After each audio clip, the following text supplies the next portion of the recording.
Are you ready to invest in yourself today?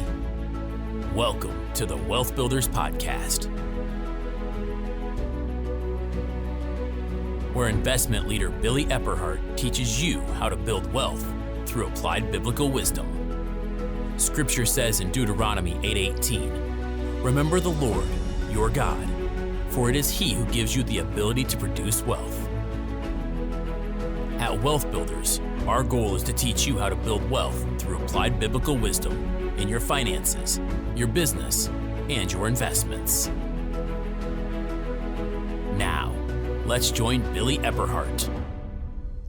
Welcome to another Wealth Builders podcast. This is Billy Epperhart, and I'm coming to you, I think it's March the 8th, 2021. I want to talk to you today about what I believe we're coming into a stock market bubble. I'm going to give you some graphs. Obviously, since this is a podcast, I'll have to do that verbally, but I want to give you some information off of some graphs that I'm looking at that I believe will help you understand kind of where we are. One of the things I want to say is I believe that we are in not just a stock market bubble, but I believe we're really in an everything bubble. Kind of interesting where things are. And so one of the things here in 2021, we've just come through COVID. We go all the way back to 11, 12, 13 years ago during the financial crisis that was caused with real estate, of course, during the time of, I would call it the mortgage debacle that we had. And since that time, our interest rates have gone way down. We have a lot of what I call cheap money in the market that's really causing all asset prices to rise. If you remember, average historical interest rates usually run about 6%. So as we're talking about mortgages and interests, today, if you do a Google search, you'll find that we have never had this low of interest rates in the history of the United States of America. So I'm going to say that one more time. We've never had historically interest rates as low as they are now. So what that means is people, all of us, can borrow cheaply. Businesses can borrow cheaply. And of course, people that are trying to buy homes can borrow cheaply compared to history.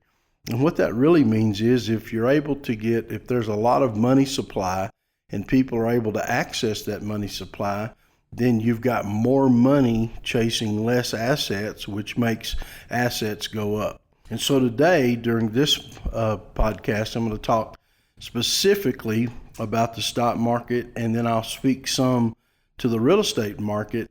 But I really want to talk about in this podcast and the next podcast kind of bubbles, what we call asset bubbles.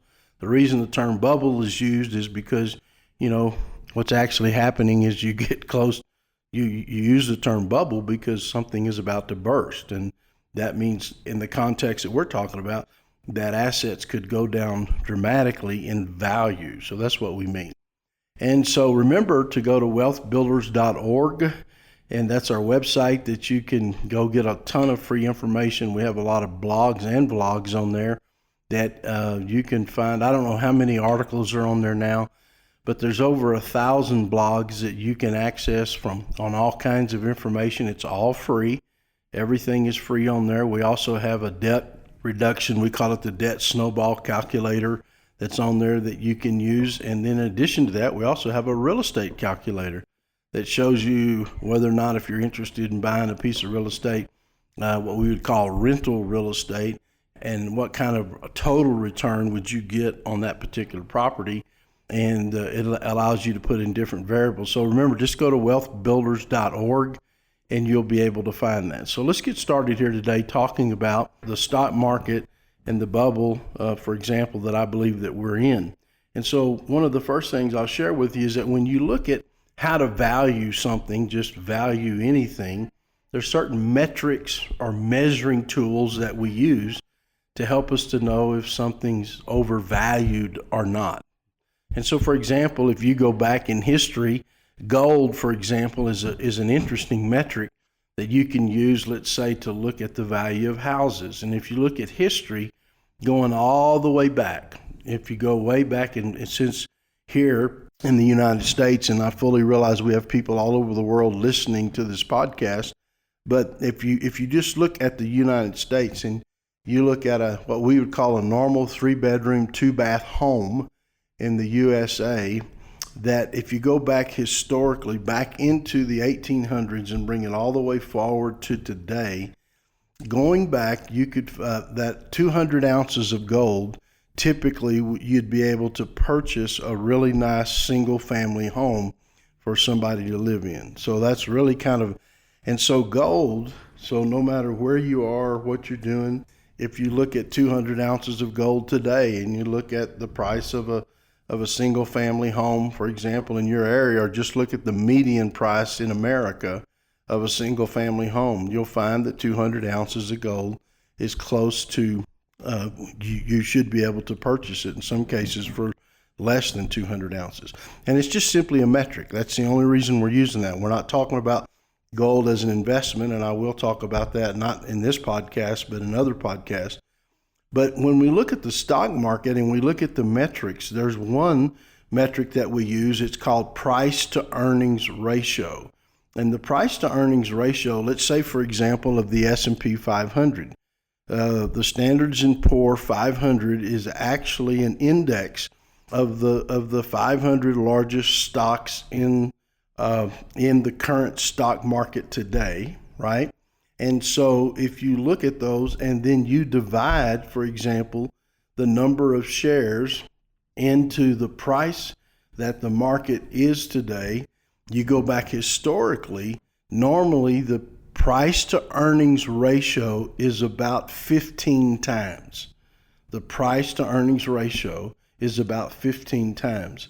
When we looked, for example, at where we are today and we compare that, we're pushing 50 times or 50 as the price to earnings ratio.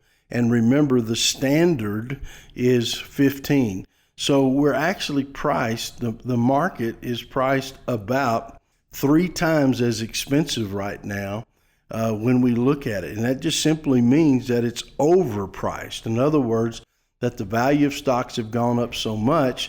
And it'd be like, for example, if you were going to, let's say, buy a computer, and all of a sudden, let's say the average computer that you buy is $1,000. I'm talking about a laptop, like a laptop computer.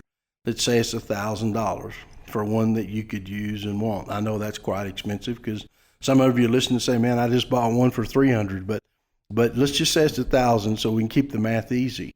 Then all of a sudden you woke up the next morning and the exact same computer, outfitted, same brand, everything, same memory, same speed, same everything, and it started selling for $3,000. You go, wow, what happened? Well, that's where the stock market is now. Where the stock market is currently, as I'm recording this, in March of 2021, the stock market is 3 times as expensive today. And I have another ratio that to me is even much scarier than the one I'm giving you now. And so people ask, okay, Billy, well, what do I do? Well, if you've got a lot of your money in the stock market, then you need to start backing down some of your exposure. And you can either go to cash or you can go to some other type of investments that don't move exactly based on the value of the stock market. And we can talk about that, and I can give you a list of those. But today, the purpose of this podcast is just to kind of let you know that I believe that the stock market is overpriced. Then if we use the one that is called the Warren Buffett stock market indicator, if we use that one, then what you'll find is what we call, Warren Buffett takes the entire market, all stocks in the U.S., that's all of them, big, little, whatever. It's what we call the total U.S. stock market valuation. And by the way, just to give a plug, I don't get anything for this, but there is a good website called currentmarketvaluation.com that you can go to and check it out. And I found this indicator on that website. The Buffett indicator basically takes the gross domestic product, which really is the total value of goods produced and services provided in a country in 1 year. So if you take the gross domestic product, for example, that we produce in our country, and you look at that against the total composite market value of the stock market today, it is $280 and 28% above the actual gross domestic product that we use, for example, as the historical trend line. And so when you look at that, right now we are 88% higher. We're almost double, almost 100% higher than the long-term trend line when you actually divide the gross domestic product into the composite market value for the stock market. And so it's amazing. And so basically when we look at this, I'm telling you, as I come to you in this podcast, you got to be careful with where the market is right now. And then if you look at it, just so you're clear here, if you look at it in modern times, going back to 1950, now we could go back to 1929, where the Great Depression happened, and basically the stock market went down basically 90%. I think it was 89% to be exact, but basically 90% it went down when it reached its bottom. If you look at the value versus the historical trend since 1950, the stock market has never been as expensive as it is right now. As a matter of fact, it is strongly overvalued. If you use the indicators fairly valued, overvalued, or strongly overvalued today, and you use the Buffett indicator, and you use that, we are the most overvalued since 1950 that we have ever been. So in these last 71 years, the stock market, as I'm recording this, is the most overvalued that it's been in 71 years. And so I'm sharing this with you, and I believe that you're listening to what I'm saying today, but I'm just giving you a word of warning that you need to be aware of where we are in the stock market. Now, if we look at some other indicators and we look at where we are from 1950 to present, and you look at it and you just say had one line on a graph, it looks just like what we would call a hockey stick graph. That's how fast that the stock market has gone up really since 2010. So we came out of what is called the Great Recession, 2008. Really, it started in 07, 08, 2009, 2010. And if you use 2010, it's kind of where the stock market at the end of 2009, where it kind of bottomed from the Great Recession, and then you see it coming back up. It really looks like a hockey stick. That's how it's gone, basically straight up. And so when you look at that, it becomes scary. Now, there's other things that we can use to kind of help us understand value. But for a minute, let me talk about real estate.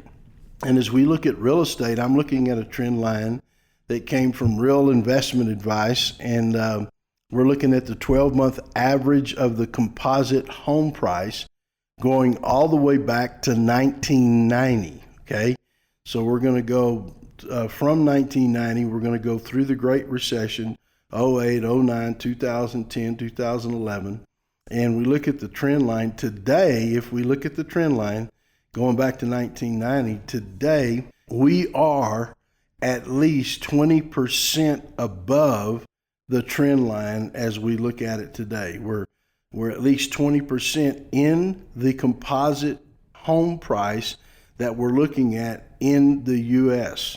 So the point of it is right now, even home prices have got to a place where they're getting overpriced. Now, people always ask me, and I'll come back to this in another podcast, but people always ask me, well, Billy, should I be buying houses right now? Remember that if you're going to buy a house for investment purposes, you need to go back and listen to what we teach you on the Real Estate Mastery course, or you can go, and by the way, you can subscribe to our courses at WB, that's WB stands for Wealth Builders, but WBUniversity.online.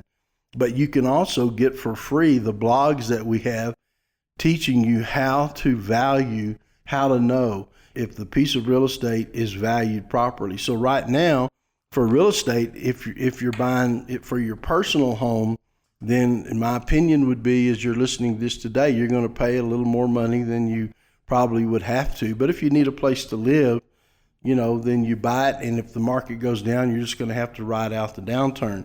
If you're an investor and you're buying for investment purposes, then you just use the 1% rule that we teach you on the gross rent. That means this, that if you purchased a $100,000 rental property, you want it to at least rent for $1,000 a month. Because even when markets go down, for example, we have a bubble that burst, then as long as it's just a recession like the Great Recession, rents have a tendency to go up, or they don't go up dramatically, but they do kind of go up. They tend to do what we call tick up, simply because everybody needs a place to live. And even people, for example, who lose their homes in difficult times, they have a tendency, for example, they need a place to live, and so rents have a tendency to go up. So this is Billy Epperhart. I'm coming to you on this podcast. I've got another one. Make sure you listen to it next week as well, and I'll be talking about some of these same things. So remember, go to wealthbuilders.org. Make sure that you follow us. We put out our blogs every week, and you can get those for free. And so we appreciate you listening, and we look forward to seeing you right back here on another podcast. Thanks. Bye-bye. We hope you learned something of lasting value today from this Wealth Builders podcast. If you'd like any tools, teachings, or resources mentioned in the podcast, you'll find them online at wealthbuilders.org. Wealth Builders exist to teach you how to build wealth through applied biblical wisdom in your finances, your business, and your investments. The Wealth Builders podcast is produced by Celine Williams, with music by Audio Jungle and narration by Greg Hunter. Wealth Builders is a nonprofit organization. We depend on your donations to keep this podcast running. Please consider donating to us on wealthbuilders.org.